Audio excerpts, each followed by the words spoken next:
My name is Jamie, And my name is Brittany. and we'll be discussing the bacterium we've chosen, Streptococcus pyogenes. What is Streptococcus pyogenes, Jamie? Great question. Well, let's discuss the structure of it.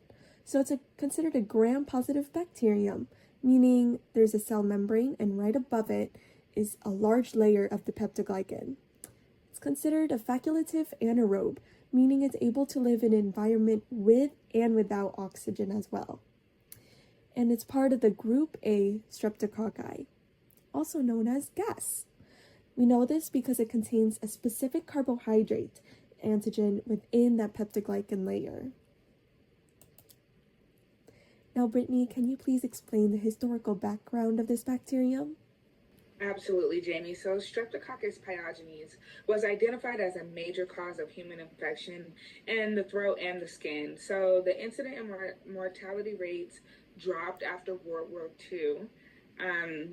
Do you mind explaining why? Absolutely. So it was believed that incident rates dropped because of the nuclear activity from the war.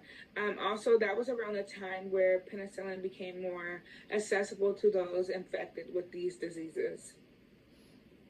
Now, can you please explain to everyone the life cycle of this bacterium?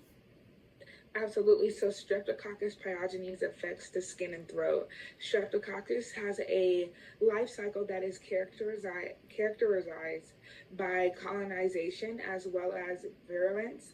It can replicate itself, and that is how the bacteria is able to circumvent in the immune system on factors such as M protein, which inhibits phagocytosis. The invasive strands can be transferred to more in-depth tissues, causing severe systematic infections such as bacterium and sepsis. Well, Jamie, how does one acquire this disease? Well, someone may get it through the respiratory droplets of someone who is infected. Say someone who's infected sneezes or coughs on a surface or on, for example, you. That direct skin contact, or if you touch that infected surface, those respiratory droplets with the bacterium can end up colonizing your skin and therefore getting into your system. This is why it's very important to be wary when you're in close contact spaces, such as schools, daycares, and even hospitals, because it may end up resulting in outbreaks. Well, if someone were to get this infection, which organs would it affect? Well, it can affect the cardiovascular system here. It can cause someone to have inflammation or scarring of the heart valves, or in serious cases, inflammation of the heart. Now, the respiratory system can get affected as well, with someone experiencing strep throat, sinusitis, and even pneumonia in those serious cases. Now, the muscular system doesn't usually get affected as often, but in those serious cases, someone may experience necrotizing fasciitis or even myonecrosis. Who is most likely to acquire this disease? Well, it's most prevalent in children below 5 years old and above 65 years old. This is because their immune systems aren't as developed or they weaken due to aging. Now, with everyone in general, the probability does increase when sanitation is poor or during highly populated areas. In those highly populated areas, as you can see here in the image above, of the 2019 global incidence reports of the rheumatic heart disease. There are many incidence reports in Africa and South America, as you can see here. Now, this is because the hygienic resources aren't as available compared to America or Canada, for example. Now, in those red areas, specifically in Africa, this is also probably because those areas are highly populated. Now that I've explained who's most likely to get these diseases that I've explained before, can you please explain the incidence and prevalence reports? Absolutely. So this data was recorded in 2005, but was recently reviewed in 2019. Streptococcus pyogenes having reported 1.78 million incidents a year. Now, that data does not include the streptococcal peridoma, which is at 111 million cases each year, as well as the streptococcal pharyngitis, which is at over 616 million cases each year. Prevalence-wise, in 2005, globally, 18.1 million people were suffering from severe cases of gas. And in 2008, Asia had 1.96 to 21 million cases of RHD in children ranging from ages 5 to 14 years old.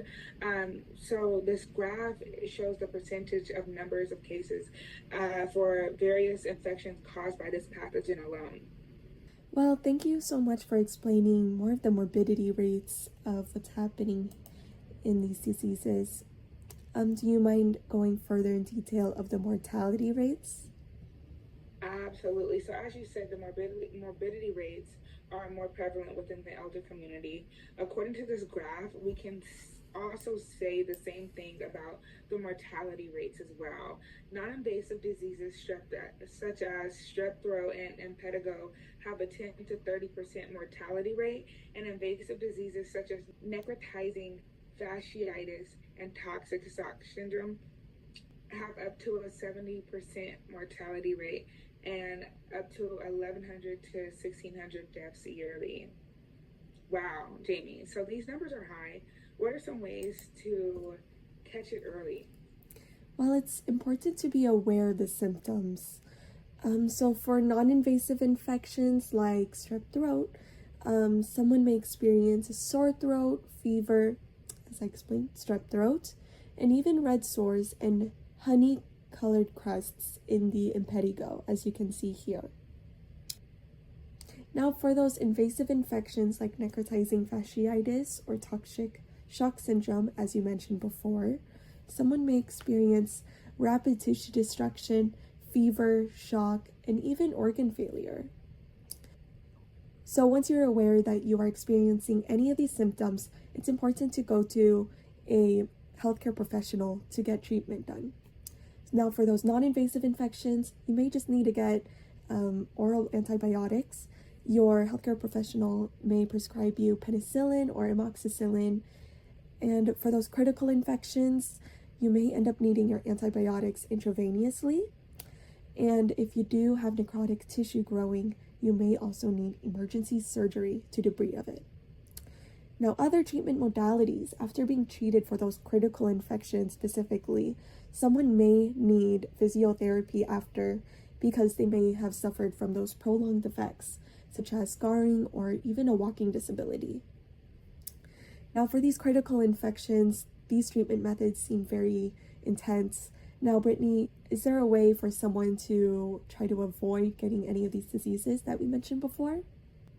Absolutely. So hygiene is going to be a really, really big one. Hygiene is very important for any disease, really. So washing your hands, avoid sharing personal items such as straws, cups, cover your mouth when sneezing and coughing, and implement social distancing. We saw a lot of that during COVID-19. Disinfecting surfaces is really important as well because, as we know, this disease can live with or without air.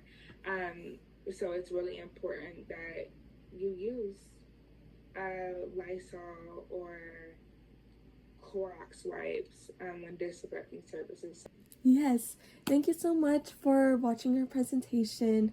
We hope you learned something about Streptococcus pyogenes, our bacterium that we've chosen for this project.